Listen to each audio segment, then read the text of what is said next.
Bienvenidos a un nuevo episodio de Coronado Leadership. El día de hoy estaremos hablando sobre liderazgo con propósito. Este es un espacio en el que hablamos sobre cómo liderar con autenticidad, con empatía, con propósito. Y hoy tengo el enorme privilegio de conversar con una persona muy especial para mí. Él es mi hermano David Coronado y estoy bien contento, bien agradecido porque esté sumándose hoy en este episodio tan especial. Bienvenido, David. Gracias, Marcos. Y bueno, David, les voy a platicar un poquito así rápidamente quién es él. Él es ingeniero, él es licenciado en teología, él es apóstol, es líder en la fe, él es un esposo, padre de familia, pero sobre todo es un sobreviviente. Él hace algunos años, él enfrentó una de las batallas más difíciles. Él fue diagnosticado con una enfermedad pues potencialmente mortal, anemia aplásica. Correcto, ese es el nombre de la enfermedad. Y pues contra todo pronóstico, contra toda probabilidad, pues sobrevivió. Está aquí con nosotros gracias a un trasplante de médula ósea. Y pues hoy él lidera con pasión, lidera con unas ganas, una energía, él lidera con una fe inquebrantable y pues con propósito.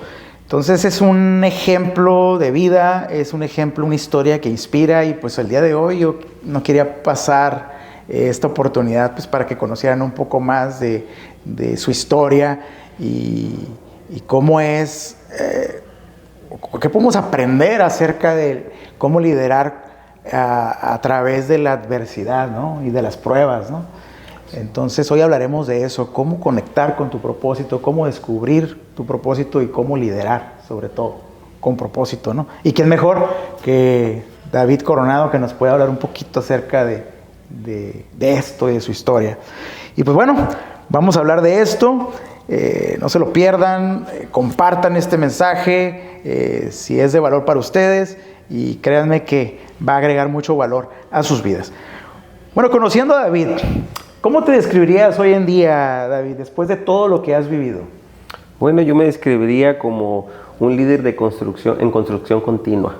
Sí, he pasado por varios procesos, por varias situaciones, como bien lo mencionaste, ¿verdad? Esta enfermedad que llegó a temprana edad a mi vida, ¿verdad? Pero siempre en construcción, siempre buscando que cada crisis, cada situación adversa, convertirla en una plataforma de crecimiento, ¿verdad? Analizarlo, verlo, pero sobre todo sacar siempre lecciones de vida. Me considero así, me describo de esa manera, así también como un pensador profundo y estratégico en las cosas del reino de Dios. Mi mente siempre ha sido analítica, integradora sobre todo, pero lo que más me gusta es que he descubierto un corazón con pasión para hacer y llevar a cabo el propósito que tengo en la vida. ¿Qué edad tenías cuando tuviste ese primer diagnóstico de la enfermedad? Me diagnosticaron con 16 años. 16 años de edad. Así es. Wow. Así es, ya hace casi 28 años de este evento, ¿verdad? Y fue algo que transformó, aceleró mi vida, ¿no? Sobre todo para descubrir el propósito y poder proyectar mi vida en el futuro. La que suena bien interesante porque pues ahorita como mencionaba, ¿no? Todas esas facetas, porque es vamos a decir que pues haces muchas cosas, ¿no? Eres multifacético, eres ingeniero, estás como líder de fe en una comunidad, como apóstol, ayudas a otras personas a crecer, padre de familia, músico, también activista, político, social. Entonces son muchas facetas, ¿no? En las que, pero lo interesante es cómo a través de esta enfermedad que pudo haber sido de muerte, pues, cómo ese momento, cómo te definió, o sea, cómo te ayudó a encontrar esa claridad, ¿no? O ese camino para desarrollarte en todas esas áreas. ¿Qué nos puedes comentar acerca de eso? Bueno, fíjate que como hemos sido formados tú y yo, ¿verdad? En la fe de nuestros padres, eso no solamente es la fe, sino genera una cosmovisión, cómo interpretamos el mundo y las experiencias, ¿verdad? Y esta enfermedad, cuando llegó, ¿verdad? En la plena flor de la juventud, como dicen, ¿verdad? Yo tenía ya esbozados algunos planes, ¿verdad? Yo quería ser futbolista, yo quería ir a probarme a a equipos, ¿verdad?, de primera división en el centro del país. Bueno, en aquel tiempo era un poquito más complejo que hoy en día, ¿verdad? Sin embargo, esta enfermedad llega precisamente en un momento crucial en mi vida, ¿no? Y genera un punto de inflexión. Recuerdo que la primera vez que me llevaron a hacer análisis clínicos, el doctor habló para consultarlo con un colega y decía, ¿y cuánta hemoglobina tienes? Y dice, bueno, el paciente tiene 3.8 de hemoglobina. Y la respuesta del médico dijo, ¿y está vivo? Entonces, en ese momento fue cuando algo se despertó en mi vida. Bueno, tuve temor, por supuesto, por mi vida, ¿no? Al momento de escuchar decir un doctor que si estás vivo, bueno, eso se vuelve, ¿verdad?, algo impactante. Sobre todo porque yo no tenía síntomas, no presentaba síntomas de dolor o síntomas extremos, ¿no? Solamente cansancio, algunos mareos, pero no sabía que estaba al borde de la muerte. A partir de ahí mi conciencia espiritual se eleva, ¿no? Mi conciencia acerca de la vida empieza a tomar nuevas alturas. Uno empieza en medio de las crisis a pensar en el futuro, en lo que va a pasar y evaluarse uno mismo. Y en ese momento que decías, comentabas que no, pues no estabas consciente, ¿no? Te dijo 3.8 de hemoglobina, ¿no? Sí. Pero ¿en qué momento te diste cuenta, hey, es que esto es algo, vamos a decir, mi vida está en riesgo? Fíjate que... O sea, ¿en qué momento fue ese momento decisivo de decir, es que 16 años sí. Te dan un diagnóstico, 3 puntos tantos de hemoglobina, pero ¿en qué momento te cayó el 20? Pues que decir... Sí, mira, fue, como te digo, cuando escuché esa, me entró un temor muy, muy profundo. Yo iba muy confiado, yo pensé que era como de rutina. Sin embargo, cuando escucho al doctor decir eso, empiezo a temblar del temor, del miedo, ¿no? Que supone, ¿verdad?, que tu vida esté en riesgo. Inmediatamente hicieron todos los arreglos para buscar una transfusión de sangre. Precisamente fue un 31 de enero de 1996. Y esa noche la pasé junto con mi mamá y mi familia y amigos en el hospital. En el hospital recibiendo una transfusión de sangre. Y me revisó precisamente un gastroenterólogo para ver si no tenía alguna hemorragia interna. Lo descartaron, pero para el 6 de enero del 97 acudimos con un hematólogo. Entonces el hematólogo me hizo una punción en un hueso, ¿verdad? Y sacó una biopsia de médula. Y ahí fue cuando recibimos la noticia del diagnóstico. Hay una anécdota un poquito chusca acerca de eso, porque cuando el doctor nos da el diagnóstico dice, no tienes leucemia. Pero como yo estaba asustado en ese momento, ¿verdad? Yo escuché, tienes leucemia. Entonces, mi semblante se cayó, ya no escuché nada más. Y iba con mi mamá, me estaba acompañando en ese momento. Y entonces, ya cuando salimos, muy serio, le dije, mamá, tengo leucemia. Y me dijo, no, hijo, no tienes leucemia. Dijo, no tienes leucemia. Uy, dije yo, fue algo, ¿verdad? Muy, mucho alivio, ¿verdad? Sin embargo, ya comprender que mi enfermedad era probablemente más peligrosa, ¿verdad? Que ella es una enfermedad que puede cortar tu vida de manera súbita. Entonces ahí empiezas a dimensionar, ¿verdad? Que tu vida realmente está en peligro. Eso es lo que me hizo pensar ahorita, sí, no tienes leucemia, ¿no? Tú pensaste que sí, ¿no? Es como que, qué alivio, pero hey, la anemia plástica, yo creo que es la primera vez que hemos escuchado esa enfermedad, ¿no? O sea, para empezar es una enfermedad que no le da a muchas personas, ¿no? O sea, ¿cuál es la probabilidad que una persona le dé esa enfermedad? Pues mira, en aquel momento las probabilidades eran de 1 en 1.000.000 al año. Es decir, tienes más probabilidad de sacarte el sorteo de la universidad que te dé anemia plástica, ¿no? Entonces, 1 en 1.000.000 al año y las causas son desconocidas. No está bien definido cuál es la causa de ello. Entonces... Pero es una enfermedad que es tan, vamos a decir, tan devastadora o tan difícil como una leucemia, ¿no? O sea, es algo difícil, sí, ¿no? Porque la médula ósea deja de funcionar, ¿no? Sí, la anemia plástica precisamente la médula entra en una aplasia, es decir, deja de producir glóbulos blancos, glóbulos rojos. Sí. plaquetas, ¿no? Todo aquello que tiene que ver con la coagulación en la sangre. Entonces, cada 2 semanas o 3 semanas tenía que estarme haciendo transfusiones de sangre. Entonces también está recibiendo, ¿verdad?, sangre de diferentes personas durante casi un año fue, ¿verdad? Casi hasta el mes de noviembre fue cuando recibí mi última transfusión de sangre y posteriormente pues el trasplante. Así de que era algo... ¿Cómo te sentías difícil. en todo ese proceso de, imagínate, 16 años? Ujú. Te estaban haciendo transfusiones sanguíneas cada 2 semanas. Yo recuerdo que íbamos al hospital y nomás te mirábamos allá. Estabas en, ¿qué piso? Como en el En el quinto. quinto piso, ¿no? Y ahí Sí. nos saludabas porque no podíamos entrar a verte porque tu sistema inmunológico estaba deprimido, Comprometido, ¿no? así Comprometido. Pero ¿cómo te sentías? O sea, cada 2 semanas te sometían a eso. ¿Cómo te sentías? Bueno, físicamente, pues creo cansado, ¿no?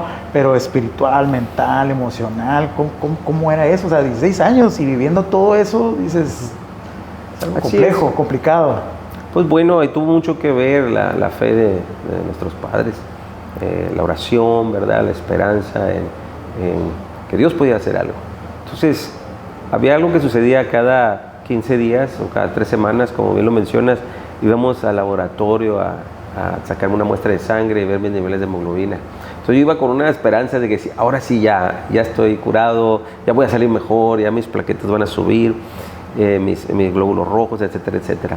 Pero durante casi 10 meses era ir al laboratorio y recibir una mala noticia. Pero como te digo, te sostienes, ¿verdad? No solamente la fe, sino también, ¿verdad?, con el apoyo de tu familia, de la comunidad a la cual perteneces.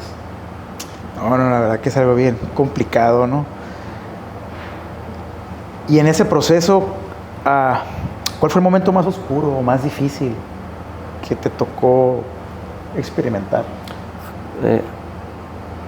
Hubo 2 que recuerdo muy bien. Uno fue el proceso de quimioterapia, unos días antes de recibir el trasplante. El procedimiento indica que se debe remover la médula ósea original y te pasan unos ciclos de quimioterapia. En ese momento, ¿verdad?, era algo muy doloroso, muy, muy difícil porque recibía quimioterapias, mi temperatura se elevaba hasta los 42.5 grados, no podía recibir medicación para bajar la fiebre, lo hacían a través de métodos físicos, ¿no?, como ese hielo, ¿verdad?, en diferentes zonas del cuerpo, temblaba, brincaba de la cama. Mi mamá pues estaba conmigo y fue algo bastante difícil esa semana, ¿verdad? Físicamente fue desgastante. Sin embargo, creo que lo que más fue impactante fue el aislamiento. Yo estaba en la Ciudad de México, ¿verdad?, recibiendo el trasplante, mientras que toda mi familia estaba en Mexicali. Solamente mi mamá y mi papá estaban allá conmigo. Sin embargo, ellos tenían que entrar a mi cuarto con su cofia, con su sombrero, con su bata, guantes, ¿verdad? Porque mi sistema inmunológico, como lo dijiste, estaba comprometido y más en ese momento. Y cuando me refiero a aislamiento no es solamente al estar solo, ¿verdad?, sino a que no podía tener contacto con ellos. No podía abrazarlos, no podía besarlos, no podíamos tomarlos de la mano, precisamente por órdenes del doctor acerca de ello, no se podía complicar mi situación. Eso fue los momentos más difíciles, oscuros, ¿verdad?, del procedimiento.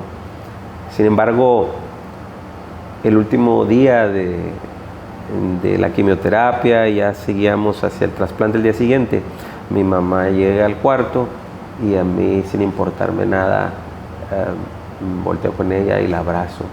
Y en ese momento fue algo liberador, el descanso. Todavía recuerdo el abrazo y es muy emotivo, ¿verdad? Y ahí fue cuando recuperamos fuerzas ambos para llevar adelante el procedimiento de trasplante. Wow. La verdad que es algo bien me imagino que fue algo muy difícil, ¿no? Y ahorita lo cuentas, hasta todavía genera esa emoción, ¿no? Porque pues fue un día previo, ¿no?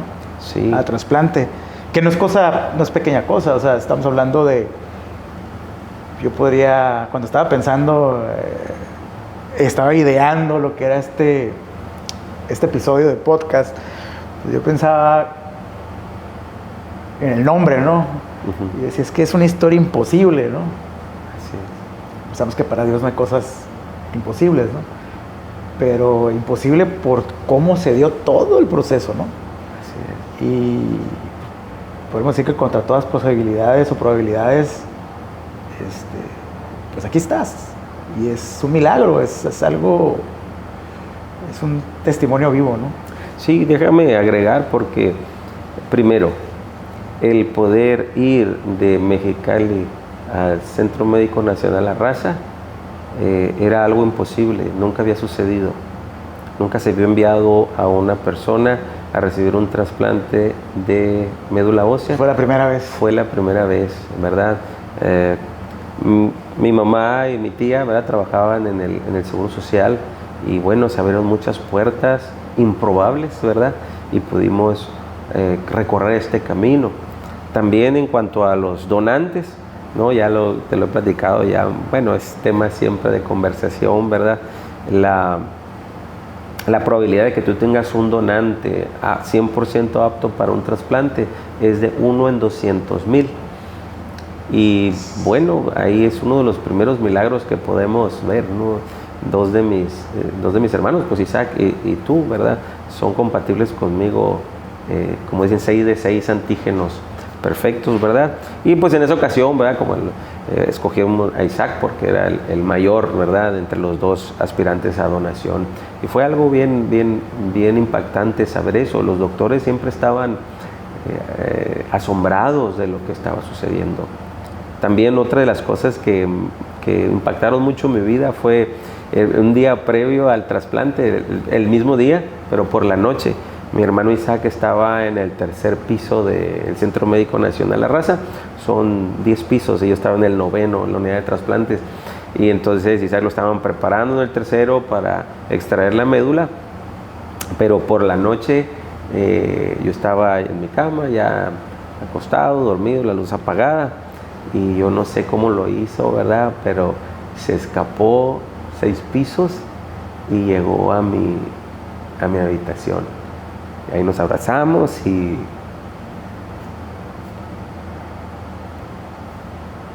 bueno, nos conmovimos, ¿no? En ese momento tenía ya aproximadamente 10 meses que no los miraba, ¿no?, mis hermanos, y bueno, que él haya llegado y haya podido estar conmigo. Todavía se quedó un tiempo conmigo y estuvo en la cama enseguida, ya hasta que tuvo que volver al piso número 3, ¿verdad? Pero fue algo bien, muy, muy, muy, muy impactante y bueno, improbable, porque que él haya tenido la iniciativa, ¿verdad? Y poder vernos, ese reencuentro fue algo bien poderoso para enfrentar lo que venía. ¿Qué te ayudó a mantenerte fuerte? O digamos, ahorita se habla mucho de resiliencia, ¿no? Porque esto también es una historia de resiliencia. Sí. Que dice que no nos rompemos, o sea, nos doblamos, ¿no? Sí. Por esa flexibilidad, ¿no?, ante la adversidad. ¿Qué te ayudó a mantener esa resiliencia ante esa adversidad que estabas viviendo, ¿no?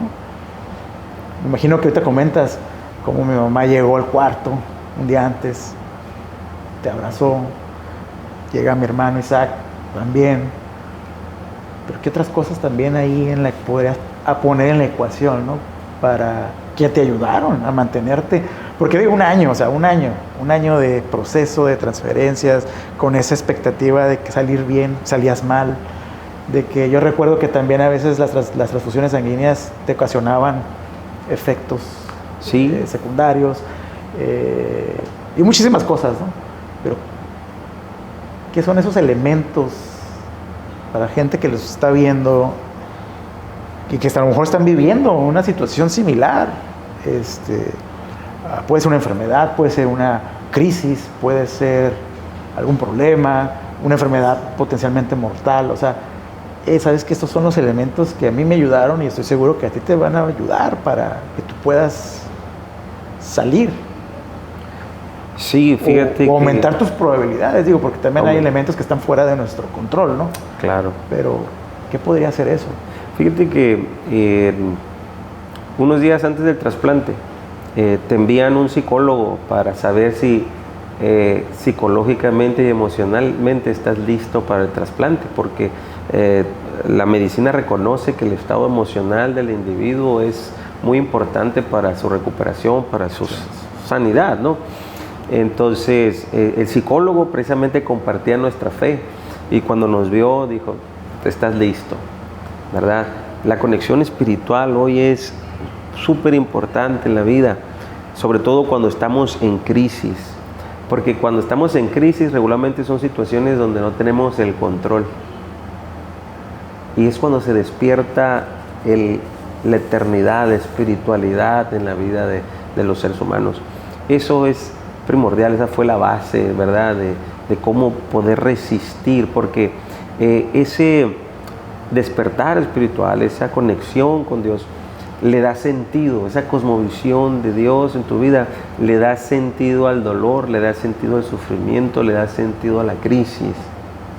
Eso me ayudó como el fundamento principal y como ahorita lo mencionaba, el apoyo, ¿verdad?, de la familia, que también profesamos la misma fe, el apoyo también de mi comunidad de fe, de la iglesia de Revive, fue muy, muy importante, ¿verdad? Personas que estaban orando por nosotros, ¿verdad? Sí. No solamente por mí, sino por mi mamá y mi papá, ¿verdad? Fue algo extraordinario, pero en ese orden es tu condición espiritual, tu conexión con Dios, ¿verdad? El apoyo familiar y el apoyo de la comunidad de fe, porque en muchas ocasiones podemos tener conceptos equivocados acerca de la iglesia, pero la iglesia es una comunidad de fe que se convierte en una red de soporte, y uno de los predictores más importantes del éxito es tener una red de soporte amplia, y eso también nos sostuvo, no solamente a mí, sino a toda la familia. Yo recuerdo que también eso que comentas, esa red de soporte, ¿no? En la comunidad, ¿no?, de la fe, la iglesia, como hubo gente clave también, ¿no?, que en otras ciudades, ¿no?, que están involucradas en este proceso, ¿no?, para que se diera el trasplante, ¿no?, que podemos decir que de una manera, pues, sobrenatural, ¿no? Sí. Aportaron, apoyaron con dinero, con recursos, con tiempo, con energía, con hospitales de primer nivel en el área acá de por ejemplo, San Diego, ¿no?, en La Joya, sí, en el Scripps. O sea, cosas que tú dirías, es que no hay otra explicación, ¿no? Es que aquí está la mano de Dios en todo este proceso, ¿no? Así es. Y fíjate, cuando soy diagnosticado, ¿verdad?, de la enfermedad, pues somos hijos de pastores. Sí. Y uno por la fe busca ser sanado a través de una oración de manera sobrenatural. Sin embargo, Dios tiene muchos caminos para hacerlo. Y uno de esos caminos precisamente fue que mi papá tuvo una inspiración de parte de Dios y que le decía, sin dinero va a ser rescatado. Ajá, sí me acuerdo de eso. Nada que ver con lo que esperábamos, ¿no? Esperábamos, no sé, una oración poderosa, algo va a suceder, va a abrirse una luz en el cielo y va a caer sobre mi hijo y va a ser sano, ¿no? ¿Verdad? Sin embargo, no sucedió así, pero fue extremadamente superior a nuestras expectativas. Vimos cómo, lo acabas de comentar, tuvimos acceso a los mejores hospitales, al doctor número uno, la eminencia número uno acerca de trasplantes de médula ósea, que estaba en aquel momento, no sé ahora, en el Hospital Scripps de San Diego. Y recuerdo que cuando llegamos no pagamos absolutamente nada. No solamente eso, sino que el médico nos regaló un tratamiento con un valor bastante elevado, ¿verdad?, para que el médico de Mexicali me lo pudiera aplicar. Bueno, que es otro milagro, que el doctor de Mexicali lo haya querido aplicar, ese protocolo, ¿verdad? Porque a veces, ¿verdad? No son compatibles o lo que sea. Y así sucesivamente. Teníamos que estar en la Ciudad de México y tener un lugar adaptado para mí. Como paciente de trasplante, pues en realidad nosotros no teníamos un lugar allá. Sin embargo... O sea, la verdad, no había manera. O sea, que... Económicamente no había manera de que fuera posible. Y recuerdo que en algo altamente improbable, si volvemos a ese tema, recuerdo que cuando yo nací, nuestros padres se fueron de vacaciones a Jerusalén y Europa, ¿no? Y cuando regresaron, bueno, en el viaje conocieron a una pareja de la Ciudad de México. Y fue la única vez que los habían visto. Creo que esa y alguna otra vez en algún congreso en la Ciudad de México y ya. 17 años después, a través de una amiga muy querida, ¿verdad? Silvia Wisnam, ella era nuera de esa pareja, algo que no sabíamos, ¿no? Sin embargo, esta pareja nos acogió en su casa. Y no solamente eso, precisamente en ese tiempo tenían un departamento solo, no estaba ocupado, y lo acondicionaron para nosotros. Recuerden la palabra, ¿cuál fue? Sin dinero va a ser rescatado. No pagamos renta, nada. Nos acogieron como parte de su familia.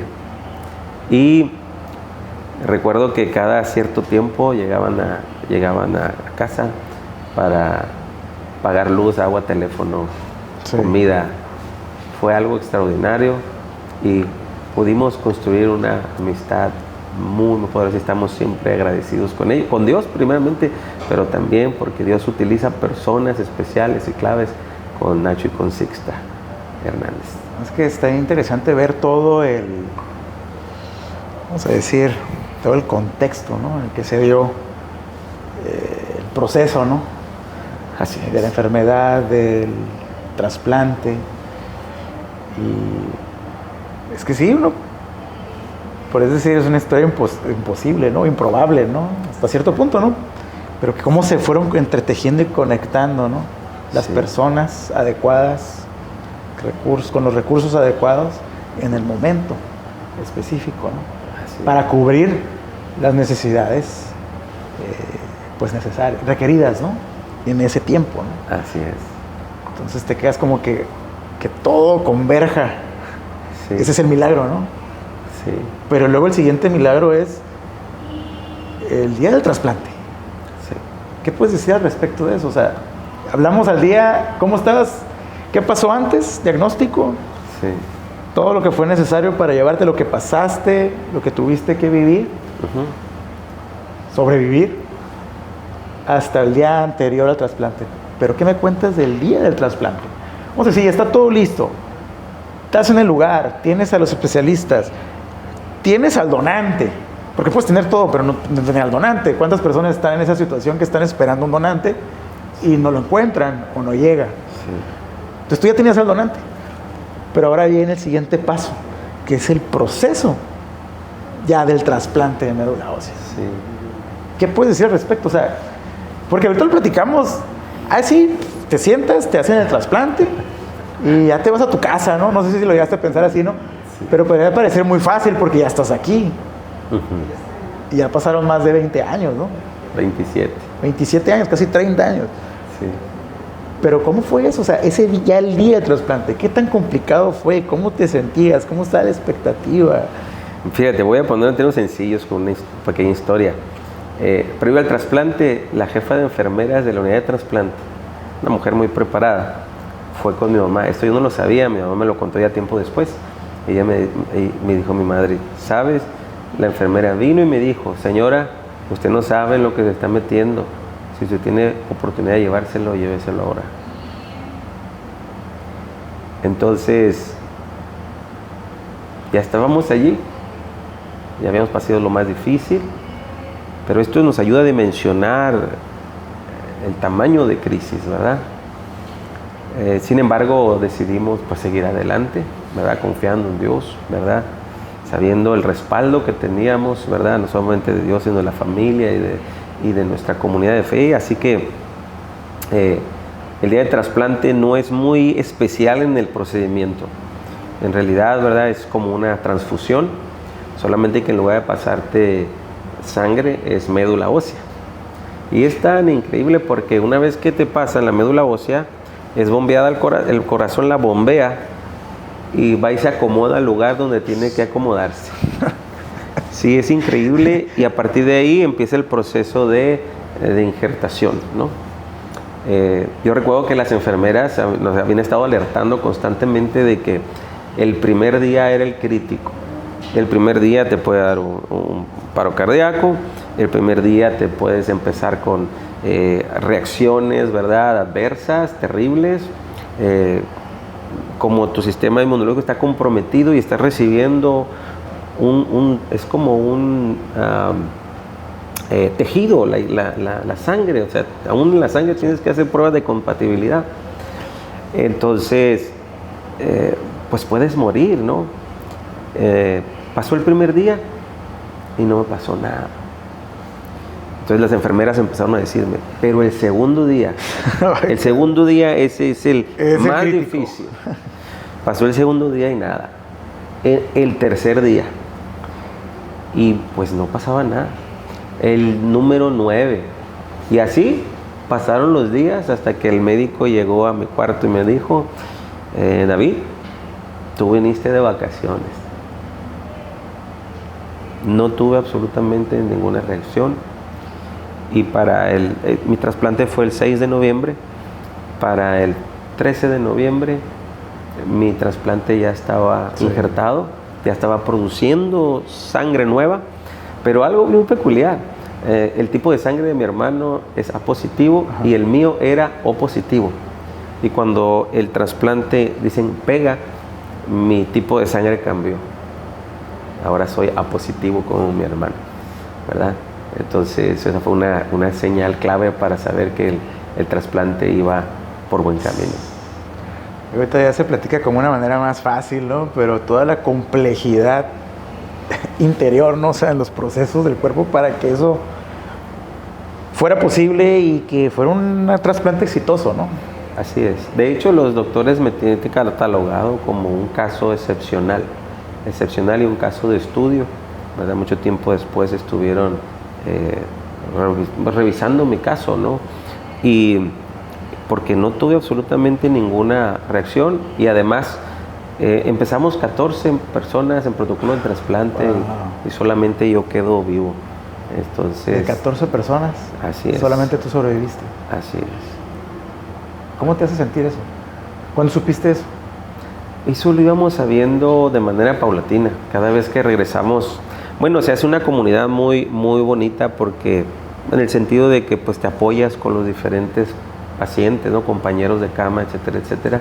Pero también con el tiempo te vas enterando de un desenlace de sus vidas, y eso te duele, pero también te hace sentir, ¿verdad?, el valor de la vida, y te ayuda a valorar lo que has vivido. Había otras cosas que yo recuerdo que después del trasplante había como efectos secundarios, ¿no? O colaterales, ¿no? Sí. Daños colaterales que podían ocurrir. Recuerdo que uno de ellos era estaba casi seguro, es más, yo me acuerdo que aseguraban que no ibas a poder tener hijos.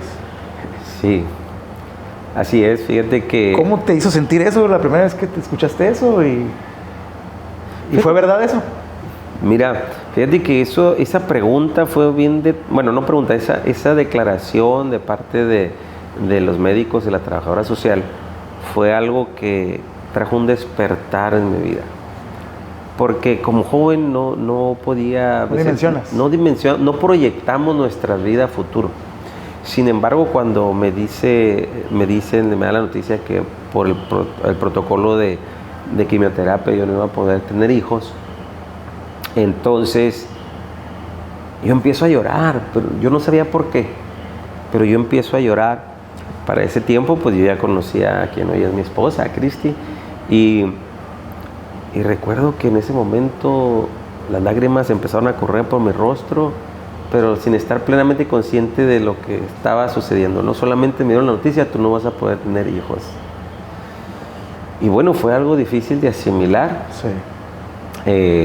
Para esto, bueno, te proveen un servicio para poder, antes de la quimio, poder tener un banco de espermatozoides tus espermas, ¿no? Para un futuro. Entonces fue algo muy complejo, pero despertó en mí la capacidad de proyectar mi vida al futuro, ¿no? Son de las grandes aportaciones de este proceso, lecciones de vida, ¿verdad? Cuando le encontramos el significado a las crisis, a las situaciones, ¿verdad? Complejas de la vida, que a todos nos pueden pasar de alguna u otra manera, podemos sacar grandes lecciones y en lugar de salir debilitados, salimos fortalecidos para la vida. Pues es interesante cómo a pesar de estas circunstancias tan difíciles, tan adversas, tú encontraste un sentido, ¿no? Así es. Y te ayudó a clarificar tu llamado, ¿no? Sí. O sea, ¿cómo fue ese proceso de decir, ¿sabes qué? Es por aquí. Tú dijiste que querías ser futbolista. Ajá. Antes de todo esto que ocurrió, ¿no? Así es. Fíjate que cuando era niño, ver crecer a mi papá en su llamado y desarrollar su liderazgo, siempre me llevó a decir, yo quiero ser como mi papá. Pues sin embargo vas creciendo y te llaman la atención otras cosas, como el fútbol, ¿no? En mi caso. Sin embargo, siempre estaba ahí en mi interior, ¿verdad? Eso, yo quiero ser como él. Entonces, lo que vino a hacer esta crisis, ¿verdad? Fue esta enfermedad de muerte, ponerte al borde del abismo y sobre todo salir, ¿verdad? Con vida, ¿verdad? Fue algo bien poderoso para clarificar mi llamado, para clarificar aquel llamado que recibí de pequeño, ¿verdad? Al ver a mi padre predicar, al ver a mi padre desarrollar su liderazgo en la comunidad de la fe, para mí fue algo impactante que lo despertó, lo redescubrió, lo trajo a la superficie y a partir de ahí supe lo que yo iba a hacer, pero también sabía que me tenía que preparar, claro, ¿verdad? Entonces, retomando un poquito la historia de esa noticia, ¿verdad? Tan fatalista que me dieron de no que iba a poder tener hijos, ¿verdad? Yo recuerdo que pasó el tiempo, ¿verdad? Un poco más de 8 años y me casé con Cristi. Y todavía, ¿verdad? Por la seguridad que teníamos, ¿verdad? Si Dios había hecho todo lo que había hecho con el trasplante, pues bueno, también se va a encargar de ese efecto colateral. Y bueno, nos casamos en 2004 y dijimos, vamos a planear nuestro primer hijo el 2008. Y sí, dejamos de cuidarnos y el primer mes salimos embarazados. Nació mi primera hija, Débora, que hoy tiene 17 años. Y igual empezamos a cuidarnos nuevamente y planificamos a nuestro segundo hijo, que es David, que hoy tiene 12 años. Y bueno, después de tanto tiempo, teníamos el deseo de un tercer hijo, ¿verdad? Y bueno, hace 10 meses tuvimos a Ana Daniela, ¿verdad? Es una preciosidad, ¿verdad? Y es una bendición los hijos. Dice la Escritura que son herencia de Jehová, son los hijos. Bienaventurado aquel que llena su aljaba de ellos. Es una bendición. Me hubiera gustado, si algo me arrepiento en la vida, es no haber tenido más hijos más joven. Pero eso fue ya fue como la cereza del pastel, ¿verdad? Tener a mis hijos sanos, gracias a Dios.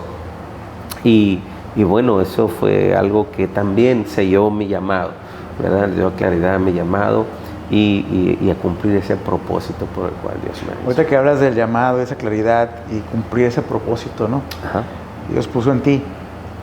¿Qué significa para ti liderar con propósito ya hoy en día?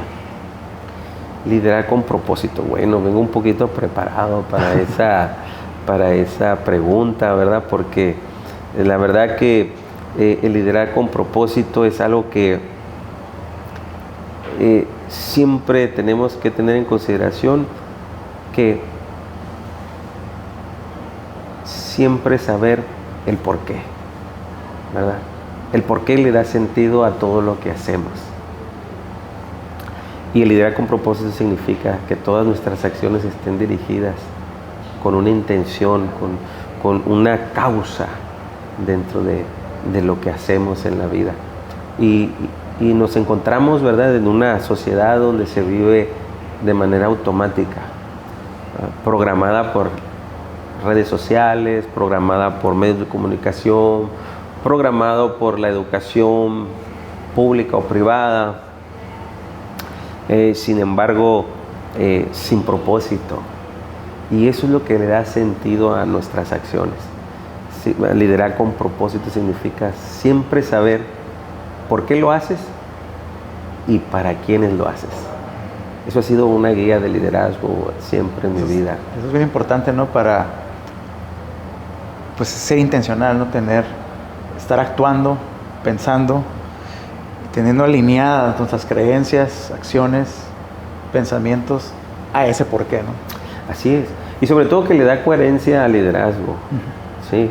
Porque el liderazgo no es dar órdenes, ¿verdad? No es desde una posición, sino es de influencia. Y siempre es un proceso formativo, ¿verdad? Tanto para nosotros como aquellas personas sobre las cuales podemos tener influencia, ¿verdad? Así que no es solo lo que construyes, sino que es el por qué y para quiénes lo construyes. ¿Qué le puedes decir a aquellas personas que no conocen su propósito? ¿Cómo lo pueden encontrar? Gente que no está viviendo a lo mejor de manera intencional, no saben cómo empezar a liderar su propia vida. ¿Qué les podrías decir a ellos? Lo primero, si tú te encuentras en un tiempo, ¿verdad?, de dificultad, de crisis, no solamente hablo de enfermedad o de económica, laboral, no, de cualquier punto de vista, aún existencial, lo primero es descubrir tu origen y quién eres. Eso es parte fundamental. El ser humano siempre quiere saber su origen y quiere saber quién es, su identidad. Y hoy precisamente estamos, ¿verdad?, sobre una crisis de identidad, una guerra, ¿verdad?, que busca siempre influenciar la identidad de aquellos de los individuos, ¿no?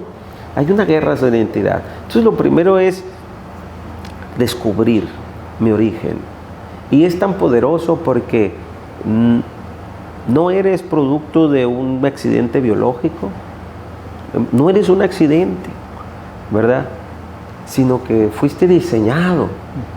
Precisamente la naturaleza nos enseña que la vida no pudo haber salido de la nada y que por toda la información acerca de la vida está codificada de manera inteligente en nuestro ADN. Y eso nos obliga a pensar que hay un diseño y nos obliga a pensar que hay un diseñador, hay una mente inteligente detrás de ello. Así que fuimos diseñados. Y muchas veces, y muchas personas, ¿verdad?, pierden de vista o nunca, ¿verdad?, han tenido la oportunidad de descubrir que han sido diseñados, que su origen es un origen más allá de las probabilidades, más allá de la nada o de los accidentes o de una herida, sino que su origen tiene un diseñador. Y fuiste diseñado en el corazón de Dios. Tienes lo necesario. Fuiste hecho a la imagen y semejanza de Dios. Y eso quiere decir que tienes la capacidad de pensar, de sentir, de crecer, de desarrollarte, de liderar. Tienes el poder de ser el arquitecto de tu vida. Wow, es bien interesante, bien inspirador. ¿Y cómo pueden conocerse una persona? Hablaste de crisis de identidad. Así es. ¿Cómo pueden conocerse? O sea, ¿cómo pueden saber quiénes son, no? Así es. Como ahorita lo mencioné, si hay un diseñador, hay que acudir al diseñador. Ahorita en un mundo que nos dice, ¿verdad?, sigue tu corazón, ¿verdad? Sé lo que tú quieras ser, sé tú mismo. Sí. Pero sin embargo, el diseñador, Dios mismo nos invita, el diseñador, escucha bien, nos invita a conocernos, a cómo Él nos hizo. Y sabes, es tan poderoso esta cosmovisión porque te da un valor intrínseco. Eres valioso no por lo que haces, eres valioso no por lo que tienes, eres valioso por quién eres y la capacidad que hay en ti para crecer. Wow, es interesante eso. Consulta a Dios. Ahí está el diseño. Y luego en un tiempo en el que vivimos tan hiperconectados, ¿no? Así es. Vivimos tan al pendiente, tan hiperconectados hacia afuera o hacia los demás, que no conectamos con nosotros mismos y no conectamos con nuestro Creador, ¿no? Sí. Es bien importante para descubrir ese propósito, ¿no? Descubrir esa identidad. Ahora parece que hoy en día están experimentando con la identidad. No, la identidad, tu identidad no es un experimento. Tu identidad es un diseño y el cual tú puedes redescubrir. Dios no solamente se trata de ese concepto en el mainstream, ¿no? De Dios, pecado, que a lo único que le interesa a Dios es que el pecado, etc. No, no. A Dios le interesa que tú desarrolles y alcances tu máximo potencial. Eso es muy bueno. Es una vertiente, ¿verdad?, que no es muy publicitada, ¿no? Pero que en realidad tiene, imagina, el diseñador ayudándote a redescubrir tu identidad, tu diseño. No, eso es bien, bien poderoso, bien inspirador. También eso que comentábamos, ¿no? Cómo de hecho, estaba leyendo un libro, ¿no? Y habla sobre la generación ansiosa. Okay. Y se habla sobre, pues, cómo a partir de la de todo este tema de la tecnología, redes, teléfonos inteligentes, 2007, 2008 para acá, que precisamente afecta muchísimo más a la generación Z, porque es la generación que se estaba formando durante ese tiempo, ¿no? Entonces, ¿qué pasa? Se empiezan le llaman rewiring, okay, que es la generación que empiezan a reconectar, ¿sí? Entonces, ¿qué pasa con ellos? Hoy vemos que es la generación que más está padeciendo de ansiedad, problemas de depresión, problemas, crisis de identidad, no saben quiénes son. Está el tema de cómo afectan los likes. Durante ese tiempo se inventan, pues salen en las redes los likes, que salen el retweet, el compartir, las reacciones, las emociones, y todo esto empieza a reconectar el cerebro de toda esta generación.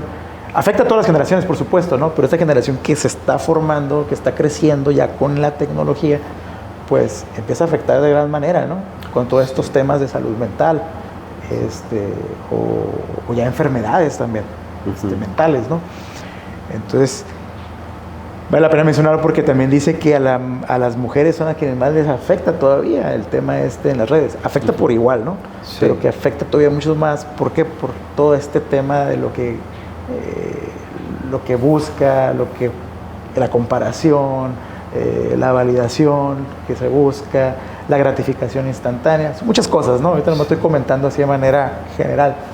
Pero todo esto afecta. Porque si estamos distraídos, o si estas generaciones están distraídas, pues ¿cómo van a poder encontrar su propósito si están más buscando un like o buscando una aceptación de alguien más, pero no están tomando un tiempo intencional para descubrir quiénes son, y mucho menos pues para conectar con Dios, ¿no? Sí. Es muy interesante lo que comentas porque las redes sociales, como lo mencionas, se han convertido en un espejo social y no podemos vivir nuestra identidad a través del espejo social, ¿sí? Es una visión distorsionada de nosotros mismos, ¿sí? Así es. A expensas de likes, a expensas de aceptación, de sustituir lo que no podemos sustituir, nuestra identidad. Fíjate, ese espejo social, ¿verdad? Es como los espejos de las ferias, ¿no? Donde te pones enfrente de un espejo y un espejo te hace ver bien delgado, sí, y otros te hace ver muy grueso, sí, y otro te hace ver alargado, sí, pero siempre es una distorsión de la realidad. Así es. Ese es el espejo no es la social. Verdad. Vivir a través de las palabras, de la aceptación, a veces también a través de las heridas. Sin embargo, el espejo verdadero es precisamente el espejo del diseñador. Okay. ¿Dónde podemos encontrar eso? Bueno, aunque no lo creas, en la palabra de Dios, para aquellos que nos escuchan y que no están conectados, ¿verdad?, a la fe cristiana, la palabra de Dios, la Biblia, es el espejo que nos dice quiénes somos en realidad. Y hay un verso bien bien poderoso en el libro de Efesios capítulo 4, si mal no recuerdo, y en ese verso dice que tú eres una obra maestra de Dios, creado para buenas obras. Es el espejo de la realidad. Él es el espejo donde necesitas verte. Eres una obra maestra. ¿Qué es una obra maestra? Es la obra de tal vez un arquitecto, de un artista. La mejor, ¿no? De esa misma manera que tú sepas que Dios te considera una obra maestra. Ahí empieza, ¿verdad?, a construirse la identidad. Bueno, la verdad que está muy bien, muy interesante todo esto que estamos conversando. ¿Qué principios o hábitos prácticos tú aplicas hoy o puedes también compartir, recomendar a quienes nos están escuchando, los que nos están viendo, para mantenernos firmes en nuestro propósito? Bueno, ya lo encontramos, ok, pero ahora, ¿cómo mantenernos firmes ahí? Sí, fíjate. Consistentes. Te voy a compartir 3, ¿verdad? 3 que me han ayudado a poder